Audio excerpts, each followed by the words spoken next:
नमस्कार, good morning. आपके साथ मैं हर्षा शर्मा। आप देख रहे हैं इंडिया न्यूज। बुलेटिन की शुरुआत एक बड़ी खबर के साथ करते हैं। पड़ोसी मुल्क पाकिस्तान में जुमे की नमाज के दौरान ब्लास्ट हो गया है। दक्षिणी वजीरिस्तान स्थित मस्जिद में ये बड़ा धमाका हुआ है। मस्जिद के अंदर रिमोट के जरिए ये धमाका किया गया। जुमे की नमाज के दौरान धर्मगुरु को निशाना बनाया गया। धमाके में मौलाना नदीम समेत कई लोग घायल भी हुए हैं। घायलों को पास के अस्पताल में भर्ती भी करा दिया गया है। इलाज जारी है। दक्षिणी वजीरिस्तान स्थित ये मस्जिद पाकिस्तान के खैबर स्थित दक्षिण वजीरिस्तान के आजम वरसार्क बाजार स्थित एक मस्जिद के अंदर धमाका हुआ है।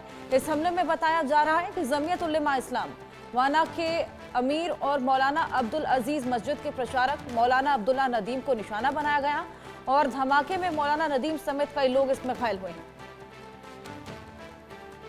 पाकिस्तान में जुमे की नमाज चल रही थी, जिस दौरान ये ब्लास्ट देखने को मिला।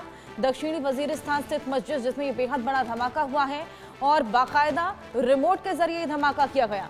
धर्मगुरु को यहां पर निशाना बनाया गया था और ये स्पष्ट अभी तक नहीं हो पाया कि अफगानिस्तान के लगे पाकिस्तान के सीमाई इलाके में इस विस्फोट के लिए आखिर जिम्मेदार कौन है। हालांकि धमाका उस वक्त हुआ जब मस्जिद में जुमे की नमाज के लिए कई लोग मौजूद थे। घायलों को तुरंत पास के अस्पताल में ले जाया गया। इलाज उनका जारी है। पुलिस और सुरक्षा बल स्थल पर पहुंचकर मामले की पूरी जांच पड़ताल में जुट गई। तो कल जुमे की नमाज थी, जिस दौरान ये धमाका यहां पर देखने को मिला। दक्षिणी वजीरिस्तान मस्जिद के अंदर बाकायदा रिमोट के जरिए एक धमाका यहां पर पेश आया और धर्मगुरु को यहां पर निशाना बनाया गया था। मौलाना नदीम समेत कई लोग इस ब्लास्ट में घायल भी बताए जा रहे हैं। तो जिस तरीके से लगातार पाकिस्तान में कभी आत्मघाती हमला, कभी टीटीपी के हमले देखने को मिल रहे हैं और एक जगह जहां पर ट्रेन भी हाईजैक हो गई थी, उसके बाद ये बेहद बड़ा धमाका मस्जिद में देखने को मिला, वो भी जुमे की नमाज के दौरान। ये अपने आप में तमाम कठिनाइयां यहां पर पाकिस्तान के लिए खड़ी करता है। जिस तरीके से लगातार दोहरी तिहरी मार यहां पर पाकिस्तान को झेलनी पड़ रही है। पाकिस्तान इससे कांप उठा है, थरथरा उठा है। हालांकि सुरक्षा बल स्थल पर पहुंचे हुए हैं, मामले की जांच पड़ताल भी शुरू कर दी है। अजय जंडियाल हमारे सहयोगी हमारे साथ जुड़ गए हैं। अजय, लगातार पाकिस्तान में हमले हो रहे हैं, कभी टीटीपी हमला कर रहा है, कभी ट्रेन हाईजैक हो रही है और अब इस जुमे की नमाज के दौरान यहाँ पर एक हमला देखने को मिला और यहाँ पर धर्मगुरु को निशाना बनाया गया था। क्या कुछ और जानकारी इसको लेकर? देखिए, बिल्कुल अगर आप देखें तो ये पहला वाकया नहीं है। कुछ दिन पहले भी एक मस्जिद पर हमला हुआ था जिसमें टीटीपी के संरक्षक कहे जाने वाले एक मौलाना थे, मौलाना मजीद, उनको जो है निशाना बनाने का प्रयास किया गया था और टीटीपी ने इल्जाम लगाया था कि ये पाकिस्तानी सेना द्वारा एक जो सपोर्टेड एक ग्रुप है उसके द्वारा ये किया गया था। तो ये लगातार पाकिस्तान में हमले कोई भी करे, हमले अगर आप देखें तो लगातार बढ़ते जा रहे हैं और इन हमलों में अगर आप देखें तो जिस तरीके से लगातार लोगों की जान जा रही है वो अपने आप में बताता है कि कैसे पाकिस्तान इस वक्त दहला हुआ है।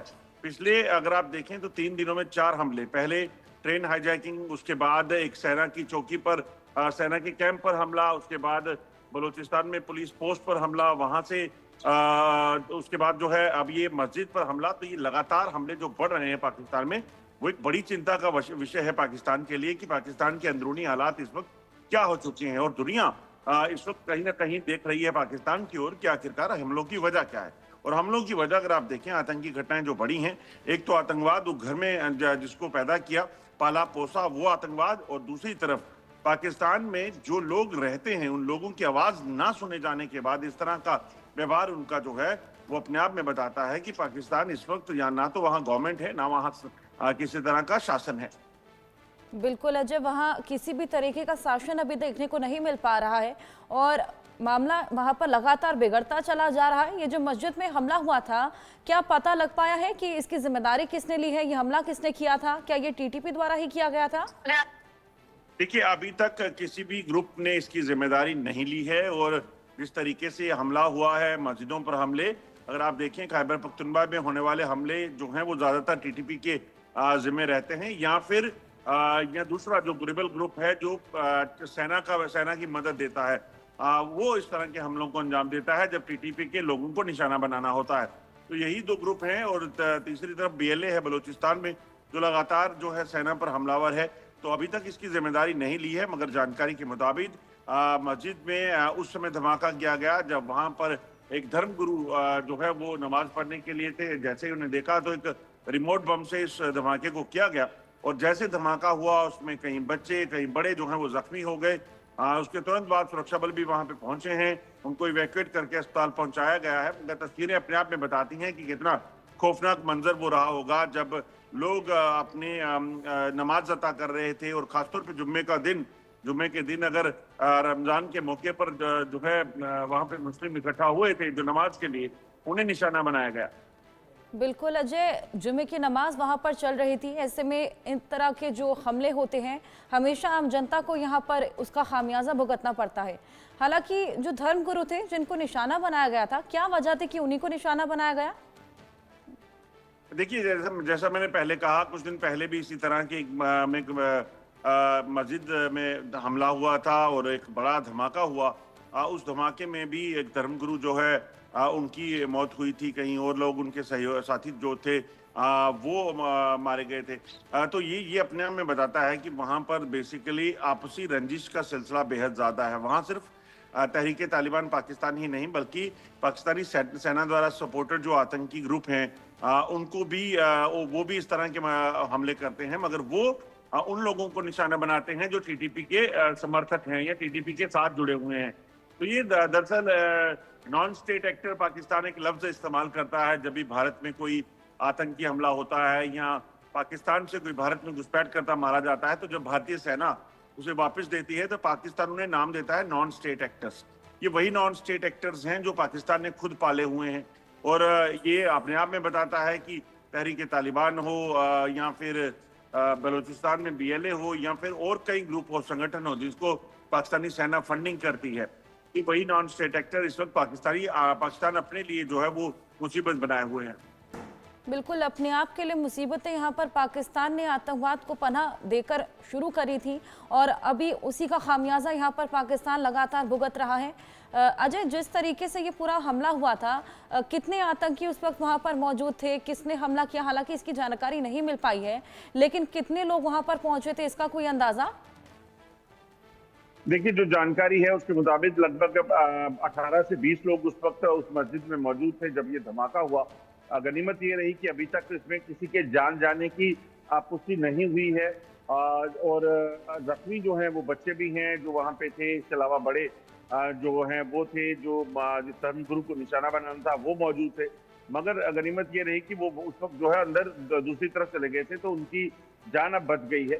और जो लोग थे जख्मी हुए हैं उन बच्चों में, उनकी हालत काफी गंभीर बताई जा रही है। उनको अस्पताल में भर्ती कराया गया। जांच जो है करेगी, मगर पाकिस्तान की जांच आप जानती हैं कैसी होती है। कभी किसी को सजा होती हमें दिखी नहीं, किसी को पकड़ा गया हो 4 दिन से ज्यादा वो देखा नहीं। पाकिस्तान तो खुद कई बार आतंक के कमांडरों को पकड़ने का दावा कर चुका है, दुनिया को बता चुका है कि हमने उसे हिरासत में ले लिया है, मगर बाद में वही लोग जो है खुलेआम घूम रहे होते हैं। तो इसलिए पाकिस्तान में ऐसी चीजें बड़ी कम होती हैं कि किसी पे कार्रवाई। बिल्कुल अजय, हमने देखा है कि कई ऐसे मामले पहले भी देखने को मिले हैं जब दावे तमाम किए गए लेकिन निकलता कुछ भी नहीं निष्कर्ष उसका। ऐसे में जो आपने बताया कि इससे पहले भी एक मस्जिद में हमला हुआ था, उसके बाद से ही सुरक्षा यहाँ पर बंदोबस्त किया जाना चाहिए था, क्योंकि मालूम था कि जुमे की नमाज भी होने वाली है और जब इस तरीके से निशाना ऑलरेडी बनाया ही जा रहा है धर्मगुरुओं को, तो ऐसे में सुरक्षा उनको चाक चौबंद पहले ही करके रखनी चाहिए थी। सुरक्षा की बेहद बड़ी चूक यहाँ पर देखने को मिली।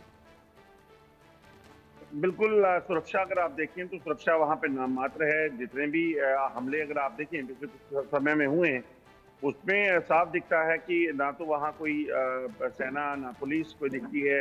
हमला होने के बाद चीजें जो हैं वो सामने आती हैं और वो चीजें जो है वो काफी दिक्कत देती हैं। आप देखिए, बच्चे अगर मस्जिद के अंदर थे, नमाजी अगर वहां से अगर उनकी जो है हत्या की जा सकती है, उनको निशाना बनाया जा सकता है।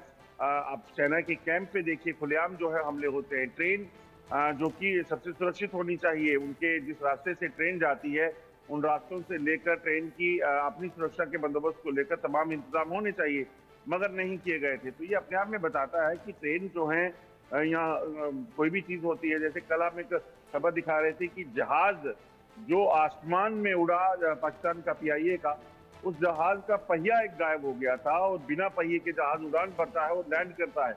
तो ये अपने आप में बताता है कि वहाँ कोई भी सिक्योरिटी चेक नाम की चीज मुझे नहीं लगता है। और इसीलिए शायद वजह है कि आप देखें कई बार आतंकी हमले हो रहे हैं, कोई पूछ नहीं रहा, कोई सुरक्षा दिख नहीं रही। आतंकी हमले होने के बाद सुरक्षा बल सिर्फ लोगों को या तो बॉडीज उठाने के लिए या फिर उनको अस्पताल ले जाने के लिए दिखते हैं। बिल्कुल अजय, यहाँ हालात बेहद खराब हैं, व्यवस्थाएं बिल्कुल चरमराई हुई हैं। अगर हम क्रिकेट के मैचेस की बात ले लें या फिर हम किसी भी बड़े इवेंट की मेज़बानी की बात भी ले लें, वो भी पाकिस्तान इंश्योर नहीं कर पाता है और सुरक्षा के लिहाज से भी वहाँ पर कुछ खास इंतजाम नहीं रहते हैं। ऐसे में व्यवस्था वहाँ पर बेहद चरमराई हुई है। और बहुत शुक्रिया आपका तमाम जानकारी। पाकिस्तान में ट्रेन